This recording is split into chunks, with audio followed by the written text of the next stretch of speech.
सीताराम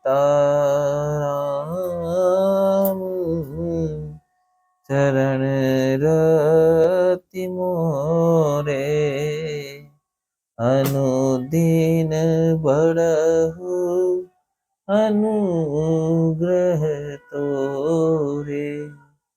जहि विधि नाथ होई हित मोरा, करहु सुबेगी दास में तोरा।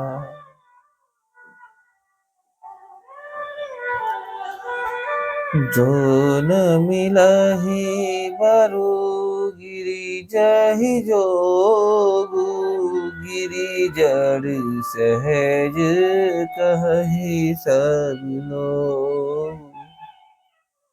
सोई विचारी पति करेहु विबाहु, जेहि न बहोरी होई उर्दाहु। यदि पार्वती के योग्य वर न मिला तो सब लोग कहेंगे कि पर्वत स्वभाव से ही जड़ मूर्ख होते हैं। हे स्वामी, इस बात को विचार कीजिएगा, जिसमें फिर पीछे हृदय में संताप न हो।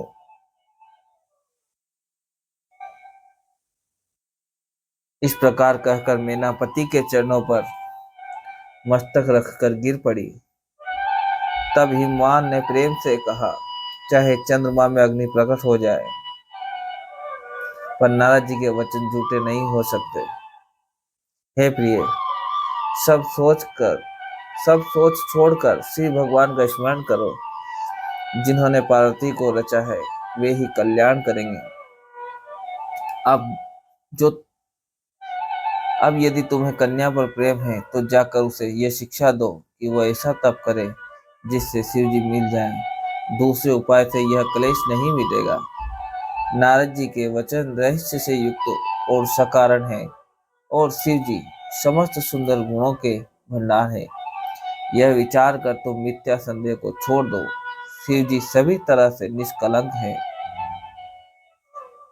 सुनी पति बचन हरषि मन माही, गई तुरत उठी गिरिजा पाही। उमहि बिलो की नयन भरे बारी, सहित स्नेह गोद बैठारी।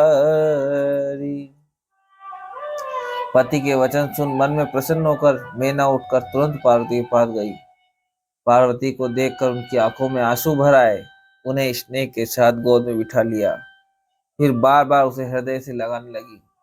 प्रेम से मैना का गला भर आया। कुछ कहा नहीं जाता, जगत जननी भवानी जी तो सर्वज्ञ ठहरी। माता के मन की दशा को जानकर वे माता को सुख देने वाली कोमल वाणी से बोली, सुनई माँ तुम्हें दीख अस, सपन सुनावऊ तोहि।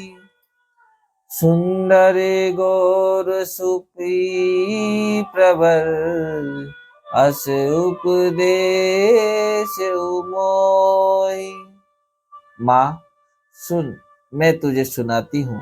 मैंने ऐसा स्वप्न देखा है कि मुझे एक सुंदर गौरवर्ण श्रेष्ठ ब्राह्मण ने ऐसा उपदेश दिया है। हे पार्वती, नारद जी ने जो कहा है उसे सत्य समझकर तू जाकर तप कर। फिर यह बात तेरे माता पिता को भी अच्छी लगी है। तप सुख देने वाला और दुख दोष का नाश करने वाला है। तप के बल से ही ब्रह्मा संसार को रचते हैं, और तप के बल से ही विष्णु सारे जगत का पालन करते हैं। तप के बल से ही शंभु रुद्र रूप से जगत का संहार करते हैं, और तप के बल से ही शेष जी पृथ्वी का भार धारण करते हैं। तप आधार सब सृष्टि भवानी, करही जाई तपु अस जी अजानी। सुनत बचन विस्मित महतारी। सपन सुनायहु गिरही हकारी। हे भवानी, सारी सृष्टि तप के आधार पर है, ऐसा जी में जानकर तू जाकर तप कर। यह बात सुनकर माता को बड़ा अचरज हुआ और उसने हिमवान को बुलाकर वह सपना सुनाया। माता पिता को बहुत तरह समझाकर बड़े हर्ष के साथ पार्वती जी तप करने के लिए चली। प्यारे कुटुंबी पिता और माता सब व्याकुल हो गए, किसी के मुंह से बात नहीं निकलती। तब वेदशिरा मुनि ने आकर सबको समझाकर कहा कि पार्वती की महिमा सुनकर सबको समाधान हो गया। प्राणपति शिव जी के चरणों को हृदय में धारण करके पार्वती जी वन में जाकर तप करने लगी। पार्वती जी को अत्यंत सुकुमार शरीर तप के योग्य नहीं था, तो भी पति के चरणों का स्मरण करके उन्होंने सब भोगों को त्याज दिया। स्वामी के चरणों में नित्य नया अनुराग उत्पन्न होने लगा और तप में ऐसा मन लगा कि शरीर की सारी सुध बिसर गई। 1000 वर्ष तक उन्होंने मूल और फल खाए, फिर 100 वर्ष साग खाकर बिताए। कुछ दिन जल और वायु का भोजन किया और फिर कुछ दिन कठोर उपवास किए, जो बेलपत्र सूखकर पृथ्वी पर गिरते थे। 3000 वर्ष तक उन्हीं को खाया, फिर सूखे पत्ते भी छोड़ दिए। तभी पार्वती का नाम अपर्णा हुआ। तब से उमा का शरीर क्षीण देखकर आकाश से गंभीर ब्रह्मवाणी हुई। भयउ मनोरथ सुफल तव, सुनु गिरिराज कुमारी। परिहरु दुसह कलेश सब, अब मिल है त्रिपुरारी। हे पर्वतराज की कुमारी, सुन, तेरा मनोरथ सफल हुआ। तू अब सारे असहा कलेशों को, कठिन तप को त्याग दे, अब तुझे शिवजी मिलेंगे। हे भवानी, धीर मुनि और ज्ञानी बहुत हुए, पर ऐसा कठोर तप किसी ने नहीं किया। अब तू इस श्रेष्ठ ब्रह्मा की वाणी को सदा सत्य और निरंतर पवित्र जानकर अपने हृदय में धारण कर। जब तेरे पिता बुलाने को आवे, तब हट छोड़कर घर चली जाना, और जब तुम्हें सप्तऋषि मिले, तब इस वाणी को ठीक समझना।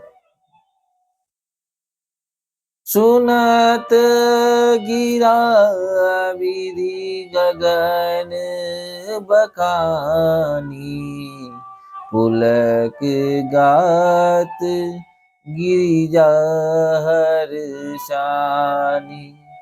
उमा चरित सुंदर में गावा, सुनहु शंभु कर चरित सुहावा। इस प्रकार आकाश से कही हुई ब्रह्मा की वाणी को सुनते ही पार्वती जी प्रसन्न हो गई और हर्ष के मारे उनका शरीर पुलकित हो गया। याज्ञवल्क्य जी भरद्वाज जी से बोले कि मैंने पार्वती का सुंदर चरित्र सुनाया, अब शिव जी का सुहावना चरित्र सुनो। जब से सती ने जाकर शरीर त्याग किया, तब से शिव जी के मन में वैराग्य हो गया। वे सदा श्री रघुनाथ जी का नाम जपने लगे और जहां तहां श्री रामचंद्र जी के गुणों की कथाएं सुनने लगे। चिदानंद सुख के धाम, मोह मद और काम से रहित शिव जी, संपूर्ण लोगों को आनंद देने वाले भगवान श्री हरि श्री रामचंद्र जी को हृदय में धारण करके भगवान के ध्यान में मस्त हुए पृथ्वी पर विचरने लगे।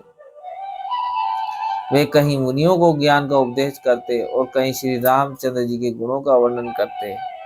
यद्यपि सुजान शिव जी निष्काम है, तो भी वे भगवान अपने भक्त सती के वियोग के दुख से दुखी हैं। इस प्रकार बहुत समय बीत गया। श्री रामचंद्र जी के चरणों में नित नई प्रीति हो रही है।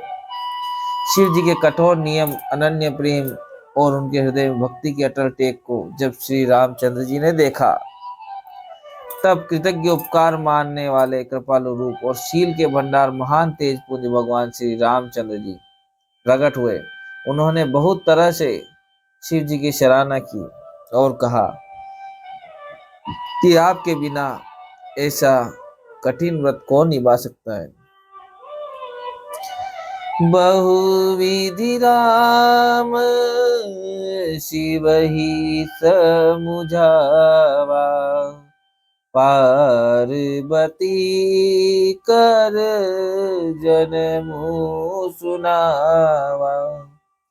अति पुनीत गिरिजा के करनी, बिस्तर सहित कृपा निधि बरनी। श्री रामचंद्र जी ने बहुत प्रकार से शिव जी को समझाया और पार्वती का जन्म सुनाया। कृपा निधान श्री रामचंद्र जी ने विस्तार पूर्वक पार्वती जी की अत्यंत पवित्र करनी का वर्णन किया। जय श्री सीताराम। राम।